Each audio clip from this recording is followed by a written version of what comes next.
New introduction here. I want to get everybody's attention for what I feel will be a lucrative opportunity. It's the first ever NYSE marijuana IPO. We're making history here, and I feel this is just the first stepping stone in what is going to be the start of many IPOs on both the NASDAQ and the NYSE. I feel we're going to have a marijuana sector and marijuana ETFs in the future, and this is just step number one. If you are familiar with the industry, that's all I have to say. I know you're interested already. If this is new to you, this is going to be, in my opinion, the greatest financial opportunity in our lifetimes. This has never happened before. We have an established tens of billions dollar industry that the floodgates are going to open. It's becoming more and more legitimate legally, and this is just step number one. So Innovative Industrial Properties is the company. The ticker is IIPR. It is a real estate REIT that invests in medical marijuana facilities. And for this IPO, we have a new website, www.mjipo.com.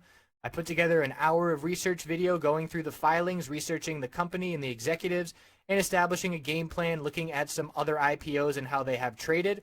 We're going to have a chat room with live Q&A during that day, Tuesday, November 22nd. And we'll also have the live webcam where I'll be showing our charts, going over, pointing out key support and resistance levels, looking at the volume that's coming in. I'm really looking forward to this opportunity. I hope you will join us. Thanks for tuning in. Let's get into the charts. Hey everyone, checking in on Apple, and it was pretty much a repeat of Thursday. Not as drastic, but it was the same play out in terms of the dump, in terms of the moving averages to watch on the 5-minute for the bounce, and in terms of the bulls buying that dip and seeing a nice day trading opportunity on that dip. So we did lose the 100-day moving average support, a bearish break of the inside candle. We had inside candlesticks everywhere due to the action on Friday across the market. And as soon as we broke 106.55, that is the indication that the odds are much more likely that we see a bearish day today. So if you made that entry at 106.55, it dropped all the way down to 104.08. Big gains to be had there for the bears, and losing key moving average support. And we also filled this gap.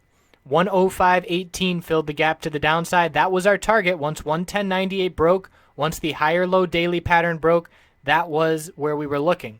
So it has filled. The bulls did buy the dip with a long lower wick, but we obviously have a lot of work to do to change the trend. The 10-day moving average resistance rejected the price 3 times last week. That's the level that the bulls have to get above to prove anything to me on any bounce attempt. 200-day moving average is 102.82. That's a support level, and so is the low of today, 104.08. Weekly time frame falling right through the middle Bollinger Band. Not a good sign after holding it last week. And this is a must-hold 102.01 level. If we break that, we break the higher low pattern, and that is a big setback. That is a must-hold. We'll see if the bulls can form a bullish reversal candlestick on the weekly time frame over the next 4 days. But we do have the bearish MACD cross, and so far a lack of follow-through for the bulls looking at last week. If the bulls could somehow recover and close above 107.76 this week, keep that middle Bollinger Band, it would be a very bullish reversal candlestick on the weekly time frame. So let's look at this dump. And again, we'll look at compare it to Thursday as well. But we've got a all-out dump. First thing, losing all 5-minute moving average supports, big bear volume, and the exponential moving average resistance rejecting the price, bounce attempt rejecting the price.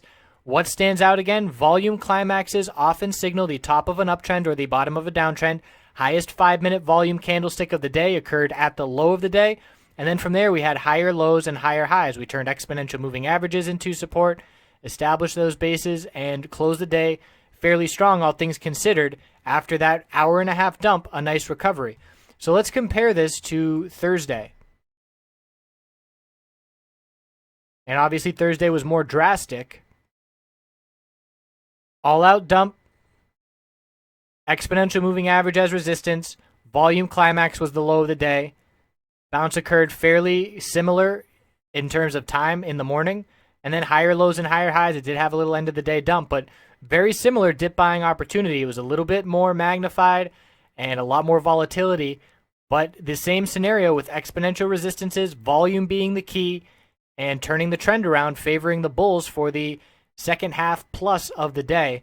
So almost like a practice run on Thursday, getting prepared for the action today.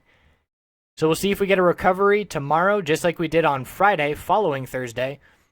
Apple had a strong Friday, and Looking for the 100 period hourly to become, or 100 period 5-minute to become support. Let's check that hourly real quick.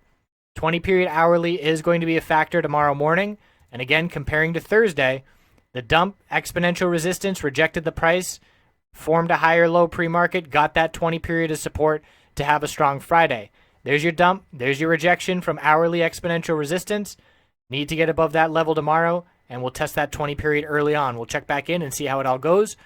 Thanks for watching. Have a good night. Tech sector is leaking money, and it's going elsewhere. We'll see if it comes back and the bulls buy the dip. But right now, money out of tech and pouring into biotechs in the banking sector.